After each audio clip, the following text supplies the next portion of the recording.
I think Jim is muted. Sorry. I guess for you, Khris, just as you were trying to get to your spots tonight, what were you seeing? Obviously, you've had games like this in the series where you were able to get to your spots, but just kind of what were you seeing from your teammates to get you into those positions? Just being patient, try to read the defense. I think, I think as a group, we knew when to drive it, when to attack who, when sometimes just make a simple play. I think that's what it's all about tonight, just being solid and being patient, but playing with pace at the same time. For you, we haven't seen you get a ton of catch and shoot looks in this series, and I think you get back-to-back threes in the second quarter. Just kind of what was going through your head as you see Giannis kick, find you, and you're able to get a catch and shoot look clean? Yeah, I think that came a lot with playing with pace, and also, everybody doing their work on the offensive glass. Pick out threes was huge for us tonight. Playing with pace, everybody getting downhill, collapsing the defense, and, just playing out of that. That was the best thing for us all night. And then, obviously, Giannis is right there with you. He kind of has one of those classic runs in the third and fourth quarter where he's just getting downhill, living at the rim. What do you see from him from an aggressiveness standpoint tonight? Just being aggressive, playing with pace, giving him space. And, he does a great job, especially tonight, to find that balance to where he could get to the rim, but then also finding teammates on kickouts. That was huge for us tonight. Jim, go ahead. All right, sorry about that, Khris. Just walk us through the end of the third there. They get within 5. You have a bucket after a hard missed 3, and then obviously the lob to Giannis, and then the putback at the buzzer. How did you see those final 30 seconds there? Just keep playing. That's about we knew they were going to go on runs, but we have to stand strong during those runs and then fight back or attack back, especially after misses. We were able to do that. I don't know if you know this in the moment or could feel it in the moment, but, when you guys got up by double digits, Kevin tried to take you, I think, one-on-one, Giannis as well. He lost the ball. There were turnovers there, and you guys go the other way. So I guess, did it feel like a momentum shift or a way for you guys to build the lead as opposed to maybe them, doing what they did in, the last game where they were able to kind of convert in those moments, whereas you guys came up with the stops? Yeah, especially our turnovers. Plays to our advantage. They don't get a shot up, but when Kevin's trying to put his head down, be aggressive and score, all we want to do is just trying to contest his shots, make it tough on him, making them work. Nothing easy for him or anybody else. Steve McGargy. Just wondering, first, just what are your general thoughts heading into Game 7? The home team's won every game this series. You've had close losses, one-sided losses in Brooklyn. How about y'all's confidence level heading into Saturday now? I didn't hear the last part of the question. Just what's your confidence level heading into Saturday, going back to Brooklyn? Confidence has always been high, win or loss. Never get too high, never get too low. That's the main thing in the NBA season, especially in the playoffs. You got to be able to bounce back and stay strong. But we haven't run on the road yet, and that's the only way we knew we were going to win this series if we get a win on the road. And it's coming down to the last game. And just the best break points already, it's like 26-4, I think, in best break points. Just how much of an emphasis was that? How are you able to kind of deliver the way y'all did tonight that way? Yeah, it's just, especially off misses, try to push the pace on. Try to drive and kick, try to get to the paint. That's our strong suit. After makes and after misses, just, playing with pace in our offensive sets, just be aggressive. Malika Andrews.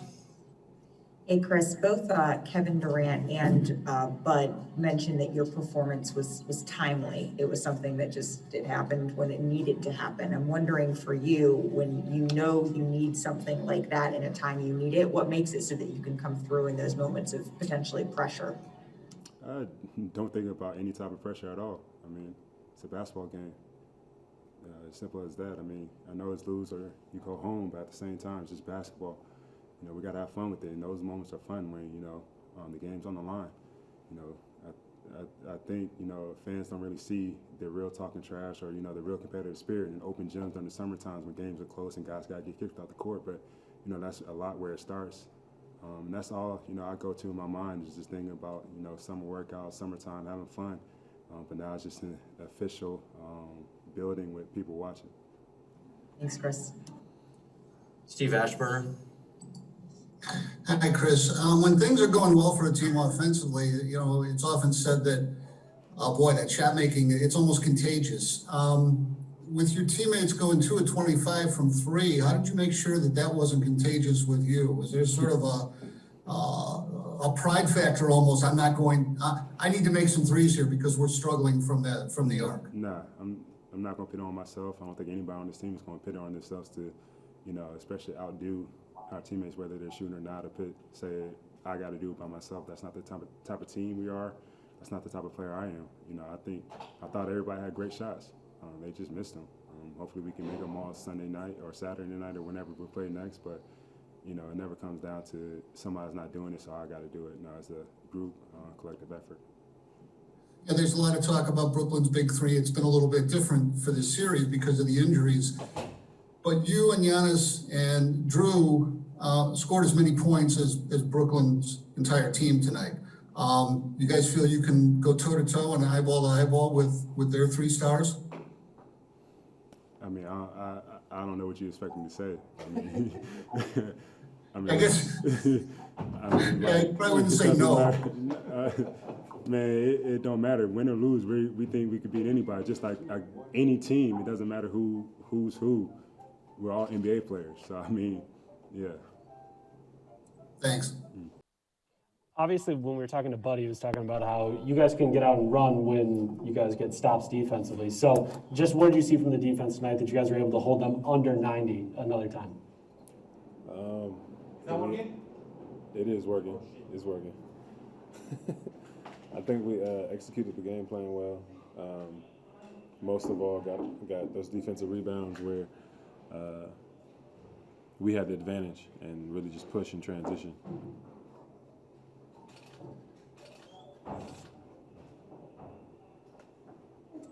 All right, let's go to Lori Nickel.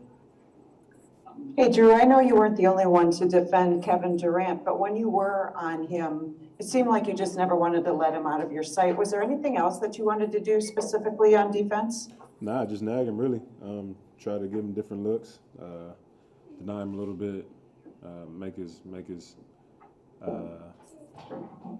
catches a little tougher, and then just to be able to contest at the end of the day. We know he's 7 feet, but try to get a good contest and try to make it a difficult shot.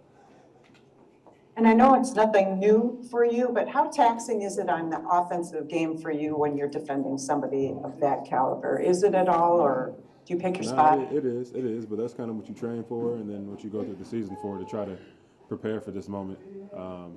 Knowing, again, Game 6, we could go home, but at this point, it doesn't matter.